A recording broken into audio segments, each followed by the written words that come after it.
Another short vid here. This is a it's like a relay that attaches to the compressor on most refrigerators.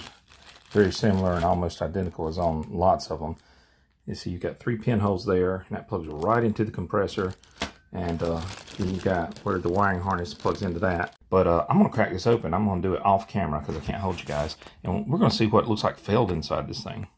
I got it open. Tore it all the heck on that cover side, but this side's still intact. Oh, okay, I just dumped that out. Great, way to go.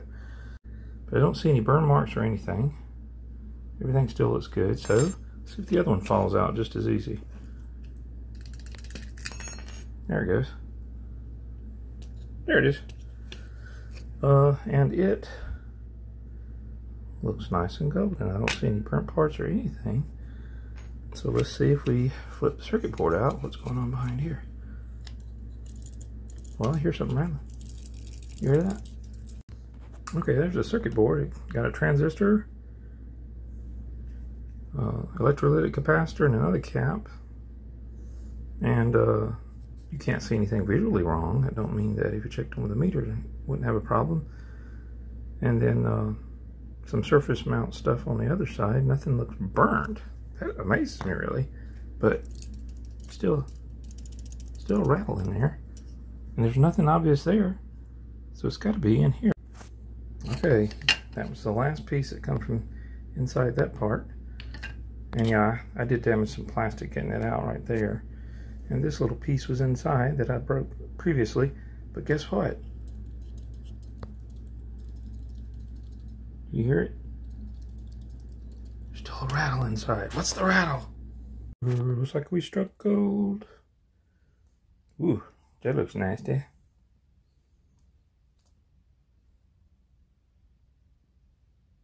Now, without knowing how these work, I would imagine that works kind of like a thermostat and makes contact, completing a circuit from here to here and allowing current to go through there. And it looks like that just plumb burnt up in there, so it may have actually been trying to make contact, but it's such high resistance it just couldn't carry enough current to get the compressor started. So hard to work without a tripod. It's right here. Probably moves down and makes contact. Can you guys see that part right there? Oops. See how that makes contact right there? It's supposed to shut and close that.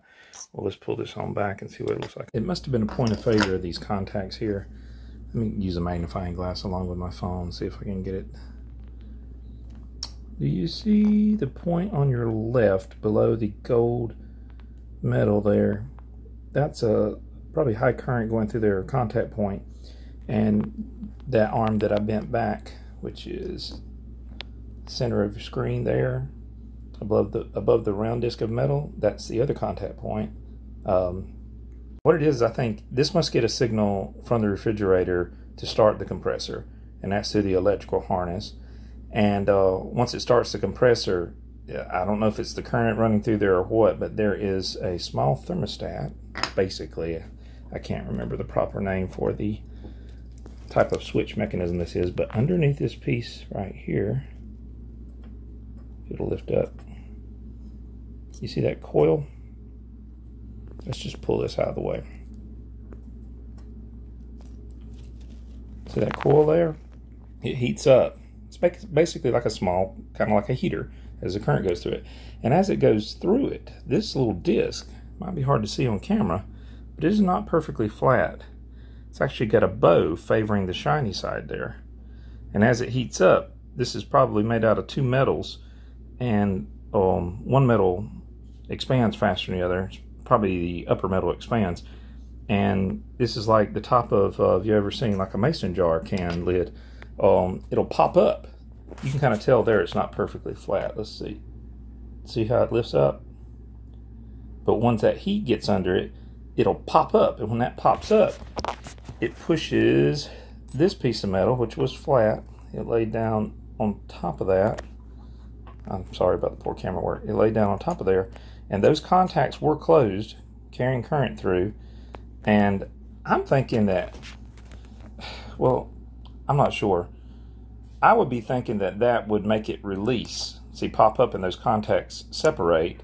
And in my mind, I'd think that would turn the compressor off. But I don't know if that's exactly how it works. I would think this is making contact, the compressor starts, and after that heats up after just, so many seconds, it probably pops up and it releases contact, and the compressor cuts off. Well, I guess we shouldn't say so many seconds. It probably runs for a certain amount of time, so many minutes until it gets to a certain operating temperature. But anyway, the failure point, I believe, is the contacts. I believe it got so much carbon buildup on there. And you see how much is there. I just believe it wasn't making good contact, couldn't carry the current, and the compressor wouldn't kick on.